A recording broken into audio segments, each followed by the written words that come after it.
বাংলাদেশ জাতীয় ফুটবল দল এশিয়ান কাপের মূল পর্বে খেলার যোগ্যতা অর্জনের জন্য সামনের মাস অর্থাৎ অক্টোবরের ৯ তারিখ একটি গুরুত্বপূর্ণ ম্যাচে মুখোমুখি হবে। তার আগে নেপাল সফরে আছে বাংলাদেশ। ফিফা ইন্টারন্যাশনাল ফ্রেন্ডলি ম্যাচে আজ নেপালের বিপক্ষে বাংলাদেশ দারুণ পারফরমেন্স উপহার দিয়েছে। দারুণ পারফরমেন্স বলতে ম্যাচটি গোলশূন্য ড্র হয়েছে, মানে ৪ বছর পর আমরা নেপালের বিপক্ষে ড্র করেছি। জয়টা আমাদের কাছে যেন একটা অনেক অদ্ভুত বিষয় হয়ে দাঁড়িয়েছে।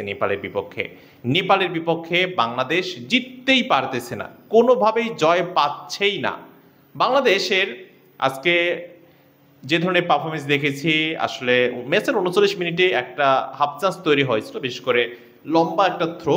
এই থ্রো থেকে ডিরেক্ট শটে বলটা যদি উপর দিয়ে না যেত গোল কি বলে এটাকে গোল পোস্টের, তাহলে কিন্তু এখান থেকে একটা গোল হতেও পারত। জাস্ট ওটাই একটা ভালো সুযোগ ছিল বাংলাদেশের, এছাড়া তেমন কোনো সুযোগ তৈরি করতে পারেনি বাংলাদেশ। প্রথম হাফ বা প্রথমার্ধ গোলশূন্য ড্র হয়, দ্বিতীয়ার্ধে গিয়ে সেম অবস্থা, ইনজুরি টাইম পর্যন্ত আমরা কোনো দলকে গোল দিতে দেখি নাই। বাংলাদেশ লড়াই করেছে, বলা যায় যে সমানে সমান লড়াই, বাট ম্যাচের ফলাফল শূন্য।